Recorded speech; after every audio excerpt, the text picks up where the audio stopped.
Welcome to Real Issue Podcast. I am your host, Martel Llewellyn. Guys, if you are a Miami Heat fan, continue to like, share, comment, subscribe. Thank you for all the support. And if you're an NBA fan, subscribe to the channel. And thank you for all the support. So Bradley Beal said he wanted to join the Miami Heat, but Miami's ownership showed minimal interest. My initial favorite was Miami, and so we call Miami.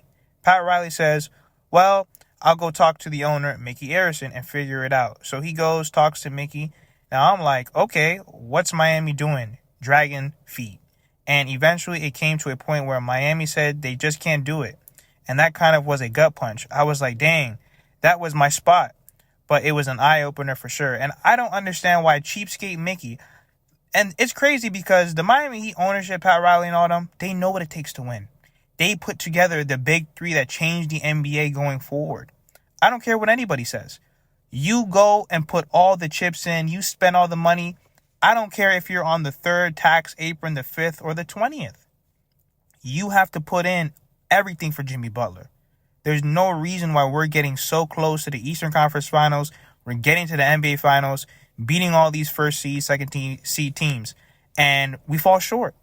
And some of it, is due to injury. Some of it is out of our control, but you got to put in all the chips for Jimmy Butler. What he's doing right now is absolutely phenomenal. We've had two stars, especially Damian Lillard and Bradley Beal, that have verbally came out and said, listen, I want to go to the Miami Heat. I think those two were the best two players in terms of we really didn't have a shot in terms of Donovan Mitchell and Kevin Durant. We had legitimate shots of getting Dame, which, it came out that the Portland Trailblazers were pretty much just not listening to Dame. They wanted to trade him to wherever they wanted him to go. They wanted the best scenario in terms of assets and picks and whatnot. But especially for Bradley Beal, and we were able to keep Tyler Hero. Now, it also was reported that the reason, or at least one of the reasons why they didn't want Bradley Beal is because of the whole no trade clause. But he's not going to screw us over. How is a guy that wants to come to our team, we're his main option, his only option at that point, how is he going to screw us over in the long run? I understand the point about the whole contract thing, very expensive and his age and whatnot, but you cannot say no to talent.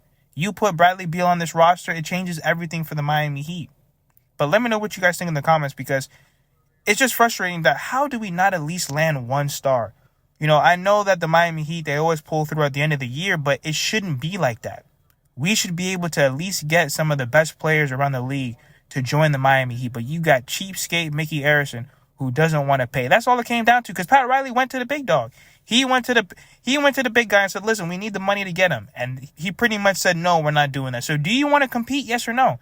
Because what the Miami Heat want to do, they want to be just decent enough to where, okay, it's a 50-50 on if we really make it to the NBA Finals or the Eastern Conference Finals. They put so much pressure on Eric Spoelstra, so much pressure on Jimmy Butler alone to carry this team and to try to figure out, to make it work. We've really been in limbo in terms of not trying to spend. We haven't really spent that much money. I understand that Kyle Lowry was a failure, but we didn't, no one really expected that. We at least thought that Kyle Lowry would at least be decent while he was here. And it's honestly been a disappointment. But in my opinion, Mickey got to spend that bread. How else are you going to win? All the good teams spend that money. You have to spend a little bit of money to win. You have to be willing to give up assets to get something. You can't be cheap.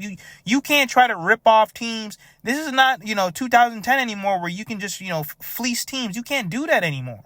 You have to be willing to, one, trade assets, trade picks, and put some stuff on the table to get stuff in return. But let me know what you guys think in the comments. Like, share, comment, subscribe as we continue to push to 3,000 subscribers.